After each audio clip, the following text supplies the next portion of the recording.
महानगरपालिकेसाठी काँग्रेसनं स्वबळाचा नारा दिलाय। तशी घोषणा देखील विजय वडेट्टीवार यांनी केली। तर दुसरीकडे नाशिक महानगरपालिकेमध्ये मनसे ही महाविकास आघाडीच्या सोबत लढणार आहे। नाशिकच्या स्थानिक नेत्यांनी या संदर्भात घोषणा केली आहे। मात्र काँग्रेसच्या वरिष्ठांनी हा युतीचा निर्णय फेटाळून लावला। त्यामुळे नाशिकबाबतचा काँग्रेसमधला सावळा गोंधळ पुन्हा एकदा चव्हाट्यावरती आलेला आहे। आगामी महानगरपालिकेच्या निवडणुका तोंडावरती आहेत आणि अनेक ठिकाणी स्वबळ किंवा मग युती या सगळ्याची चर्चा सुरू आहे। आणि असं असताना काँग्रेसचे नेते विजय वडेट्टीवार यांनी ही मोठी घोषणा केली। काँग्रेस मुंबई महानगरपालिकेची निवडणूक स्वबळावरती लढणार असं वडेट्टीवार यांनी जाहीर केलंय। आमच्याकडे प्रस्ताव आला तर विचार करू, मात्र एकत्र लढण्याचा निर्णय झालेला आहे असं देखील वडेट्टीवार स्पष्टपणे म्हणाले। मात्र अद्यापही निवडणुकांची घोषणा झालेली नाही, त्यामुळे निवडणुकीची घोषणा झाल्याच्या नंतर पक्ष त्यावरती निर्णय घेईल असंही त्यांनी सांगितलंय। आमच्या मुंबई महानगरपालिकेच्या नेत्यांनी ठरवलंय की आम्ही स्वतंत्र लढणार, त्यामुळे कोणाला किती जागा हा प्रश्न निर्माण होत नाही।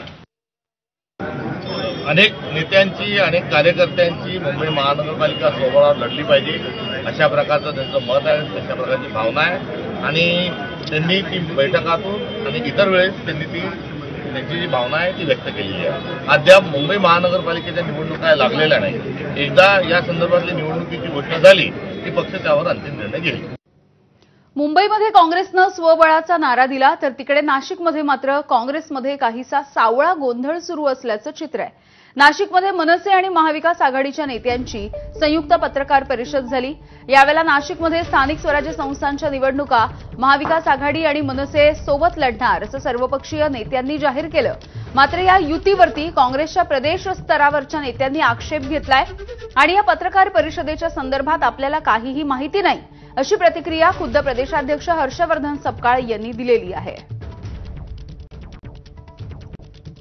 अखिल भारतीय काँग्रेस कमिटी असेल किंवा प्रदेश काँग्रेस कमिटी असेल, या दोघांचं उद्दिष्ट एकच आहे का भारतीय जनता पार्टीला हद्दपार करायचा। प्रदेशने आम्हाला निर्देश दिलेले आहे का स्थानिक पातळीवर तुमची परिस्थिती बघून तुम्ही निर्णय घ्या। जर आम्हाला या दोबार नावाच्या विरोधामध्ये या पैशाच्या विरोधात जर आम्हाला लढायचं असेल तर आम्हाला मात्र एका छताखाली येणं भाग पडलेलं आहे आणि म्हणून आम्ही एकत्र आलेलो आहे। राहिला विषय निवडणुकीचा, नगरपालिका असेल, जिल्हा परिषद असेल, आम्ही प्रत्येक ठिकाणी जाऊन त्या ठिकाणी चाचपणी करत आहोत। सगळे आम्ही एकत्र जात आहोत आणि स्थानिक कार्यकर्त्यांना विश्वासात घेऊन आम्ही सगळे एकत्र मूळ बांधत आहोत आणि ही महाविकास आघाडी ताकद आम्ही एकत्र ठेवण्याचा पूर्ण प्रयत्न करणार। अण्णांनी जे सांगितलं, राहुलने जे सांगितलं, आम्ही ते सांगतोय की आम्ही लोकसभा बरोबर लढलो, विधानसभा बरोबर लढलो, आता या स्थानिक स्वराज्य संस्थेच्या ज्या निवडणुका आहेत त्या आम्ही बरोबर लढणार आहे, त्यासाठी आम्ही एकत्र। पुढची बातमी बघूयात।